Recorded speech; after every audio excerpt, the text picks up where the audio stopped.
হয়, দিছ হাজৰিকা। আৰু আমি এই ভিডিঅ'ত কথা পাতিম যে 32 বিট আৰু 64 বিট এইটোৰ মাজত পাৰ্থক্য কি, আমি কোনটো বেছি ইউজ কৰিব লাগে আৰু কোনটো ইউজ কৰিলে বেছি ভাল হয়। তো ইয়াতে কওঁ যে 32 বিট আৰু 64 বিটৰ ভিতৰত আমি কেতিয়াবা x86 বিট বুলি এটা পাওঁ। 32 বিট আৰু সেই 86 বিট সেম হয়, ইয়াৰ মাজত কোনো ডিফাৰেন্স নাই, জাষ্ট নামৰ ডিফাৰেন্স আছে। ঠিক আছে, তো এতিয়া আমি জানো যে 32 বিট একচুৱেলি কি আৰু 64 বিট একচুৱেলি কি। তো ইয়াত মই ইমান টেকনিকেলি কথাটো ধৰক কেলকুলেশ্যনত নুবুজাও, কেতিয়াবা আমি এক্সট্ৰাকে ইয়াক একচুৱেলি কেলকুলেশ্যন কৰি দেখাই দিম। কিন্তু মেইন কথা হৈছে যে আমি চিম্পলি বুজি লওঁ যে 32 বিট অপাৰেটিং চিষ্টেম বা 32 বিট যিটো আপোনাৰ প্ৰচেছৰ থাকে কম্পিউটাৰত বা মোবাইলত যিহেতু নহওক, তো তাত আপোনাৰ 4GB লৈ ৰেম ছাপৰ্ট কৰে। অৰ্থাৎ আপুনি 32 বিট যদি অপাৰেটিং চিষ্টেম ইউজ কৰে, সেইটো উইণ্ডোজ হওক চাই বেলেগ যিকোনো অপাৰেটিং চিষ্টেম বা মোবাইলত এণ্ড্ৰইড বা বেলেগ যিকোনো অপাৰেটিং চিষ্টেম যদি আপুনি ইউজ কৰে, তে তাত সি 4GBতকৈ বেছি ৰেম ল'ব নোৱাৰে। ঠিক আছে, অৰ্থাৎ আপুনি যদি আপোনাৰ যদি কম্পিউটাৰত 8GB ৰেম আছে, কিন্তু আপুনি 32 বিট যদি আপুনি অপাৰেটিং চিষ্টেম লগাইছে, উইণ্ডোজ 7 হওক বা বেলেগ যিকোনো 32 বিট যদি লগাইছে, তে আপোনাৰ কোনো লাভ নাই। সেই অপাৰেটিং চিষ্টেমটো বা সেই কম্পিউটাৰটো আপোনাৰ 32 বিটতকৈ বেছি ইউজ নকৰে, অৰ্থাৎ 4GB ৰেমতকৈ বেছি ইউজ নকৰে। ঠিক আছে, কিন্তু আপুনি 64 বিট লগাই, অৰ্থাৎ আপোনাৰ যদি 4GBতকৈ বেছি ৰেম থাকে, তেতিয়া আপুনি যদি 64 বিট লগাই, তেনেহলে আপোনাৰ 16 মিলিয়ন গিগাবাইটলৈ, অৰ্থাৎ মানে 16 জেটাবাইটলৈ আপোনাৰ ছাপৰ্ট কৰিব পাৰে। হয়তো আমি আমাৰ জীৱনত দেখিব নোৱাৰিম ইমান ডাঙৰ ৰেম, বৰ্তমান মাৰ্কেটত 8GBতকৈ বেছি হয়তো ডাঙৰ ৰেম তেনেকুৱা ওলোৱা নাই পাৰফেক্টলি নৰ্মেল মাৰ্কেটত।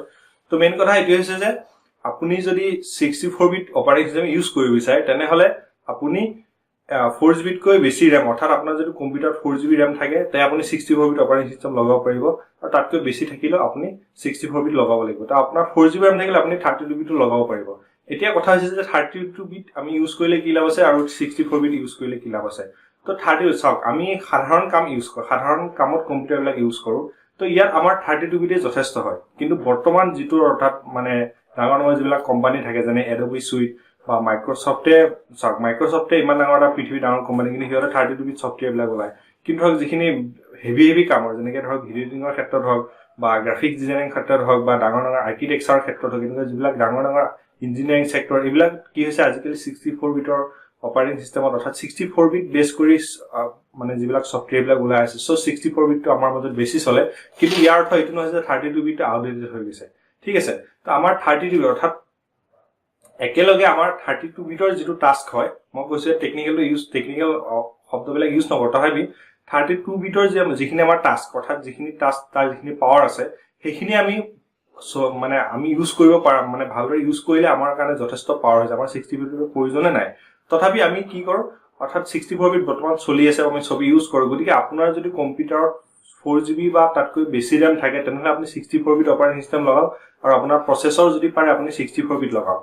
ঠিক আছে, কাৰণ যিবিলাক ছফ্টৱেৰ মানে সাধাৰণতে আজিকালি যিবিলাক মেক্সিমাম ছফ্টৱেৰ 64 বিটত আহিছে, তো 32 বিটত আপোনাৰ যদি 2GB ৰেম আছে বা 4GB ৰেম আছে, তেতিয়া 32 বিট ইউজ কৰক।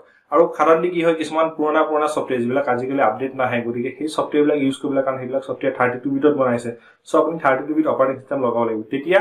কিন্তু আপোনাৰ যদি কম্পিউটাৰত 4GBতকৈ বেছি ৰেম থাকে, তেতিয়া কোনো লাভ নাই, আপুনি ৰেমখিনি খুলি ৰাখিব পাৰিব, অৰ্থাৎ 4GBতকৈ বেছি যিখিনি ৰেম থাকিব সেইখিনি আপুনি খুলি ৰাখিব পাৰিব, কাৰণ কম্পিউটাৰ লগাই ৰাখি কোনো কাম নাই।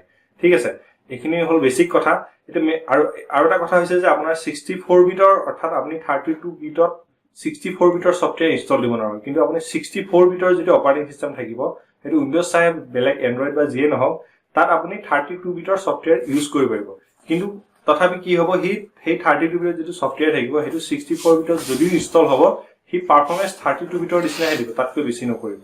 এনেকুৱা কিছুমান বেছিক ডিফাৰেঞ্চ আছে, গতিকে ইমান আপুনি যদি অৰ্থাৎ বুজিবলৈ আপোনাৰ কনফিউজ হয়, কোনো ডাঙৰ কথা নহয়। আপুনি নৰ্মেলি আপুনি 64 বিট ইউজ কৰিব পাৰে। আজিকালি কম্পিউটাৰ প্ৰচেছৰ বা মোবাইলৰ প্ৰচেছৰ 64 বিট ওলাব ধৰিছে, অৰ্থাৎ এপলে 2013 চনত আই থিংক 64 বিটৰ প্ৰথম মোবাইলৰ প্ৰচেছৰ ওলাইছিলে। তেনেকৈ IBM 2003 চনত প্ৰথম কম্পিউটাৰ প্ৰচেছৰ ওলাইছিলে। এইখিনি আমি 64 বিটৰ 32 বিট যদি কেলকুলেশ্যনৰ ভিডিঅ' মই বনাম বুলি কৈছোঁ, তাত ইতিহাস আপোনাক ধুনীয়াকৈ দেখাই দিম, বহুত ইণ্টাৰেষ্টিং ফেক্ট আছে জানিবলৈ। তো মেইন কথা এইটোৱে, নৰ্মেলি আজিকালি 4GB ৰেম লেপটপত থাকেই, গতিকে আপুনি 64 বিট অপাৰেটিং চিষ্টেম ইউজ কৰক। মোবাইলতো তেনেকৈ আহিছে, কিন্তু 32 বিটে আমাৰ নৰ্মেল মানুহৰ কাৰণে যথেষ্ট হৈ যায়। আপুনি ধৰক যদি 32 বিট কম জুৰি বা 64 বেছি জুৰি বুলি যদি আপুনি 64 বিট ল'ব যায়, তেতিয়া আপোনাৰ বেকাৰ পইচাটো যাব। কিন্তু যদি আপুনি তাৰ কাম তেনেকুৱা লেভেলৰ কাম নকৰে আৰু যদি জাষ্ট চলিব লাগে, তেতিয়া 32 বিটে আপোনাৰ কাৰণে যথেষ্ট।